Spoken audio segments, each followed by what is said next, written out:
Naam, assalamu alaikum warahmatullahi wabarakatuh. Amani ya Mwenyezi Mungu iwe pamoja nanyi.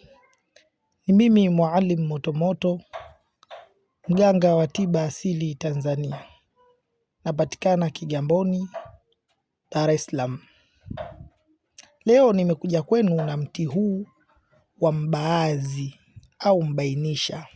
Wengi tumeuzoea kwa jina la mbaazi na ni mti maarufu sana unaojulikana. Na usisahau kulike, kukomenti na kushare ili uwe wa kwanza kupata video zangu kila leo ninavyotoa. Lengo ni kujuzana na kuelimishana na kutoa sadaka hii ya dawa ili zipate kutusaidia kwa namna moja au nyingine. Dawa yetu ya leo inahusu masuala ya wakina mama. Kuna wanawake ambao wakiingiliwa huwa wanapata maumivu sehemu za siri, na kuna wengine huwa wanatoa harufu, na kuna wengine huwa wanatoa mamaji mengi sana, na kuna wengine huwa wanakuwa wakavu sana, na kuna wengine huwa wanakosa hamu kabisa ya tendo la ndoa.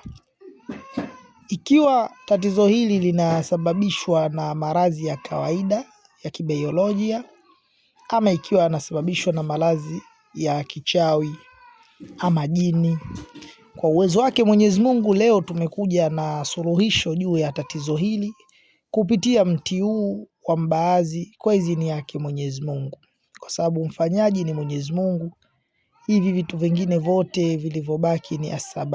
Hivyo unatakiwa utegemee kwa Mwenyezi Mungu. Utakapotegemea kwa Mwenyezi Mungu ukatumia sababu hizi, Allah huleta taufiki kwenye hilo na unapata manufaa ama mafanikio juu ya lile ambalo unalifanya. Utaratibu wetu ni ule ule. Tafuta siku yoyote saa mzuri ya kuchimba dawa. Chukua nafaka zako aina yoyote ile, ukichukua mtama, ukichukua mpunga, ukichukua mchele, ama ukichukua unga, lakini utachukua nafaka ya aina yoyote.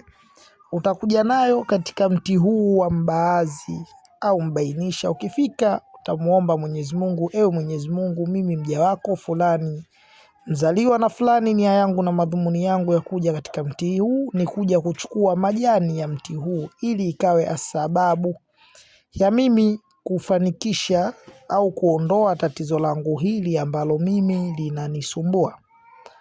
Utachuma majani mengi kiasi. Baada ya kuchuma majani mengi kiasi, utarudi nayo nyumbani. Baada ya kufika utayaponda ponda majani hayo.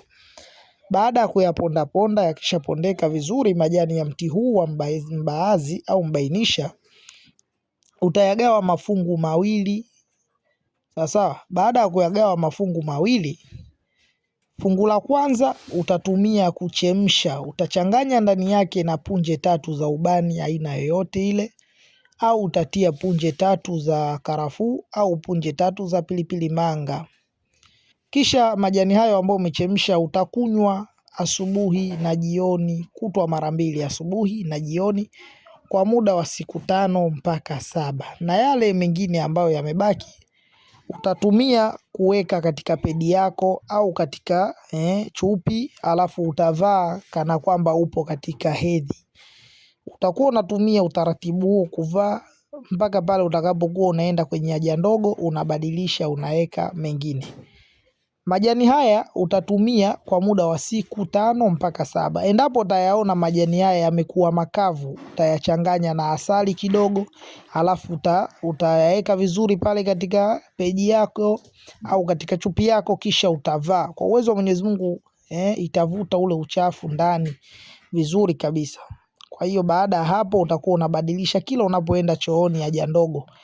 Ukistanji, ukishatoa haja ndogo unayatoa yale, unaweka mengine. Kwa idhini yake Mwenyezi Mungu atakufanyia wepesi, utapona. Dawa hii ni mujarabu sana na imeshafanyiwa majaribio sana sana sana, na inatoa majibu yaliokuwa mazuri.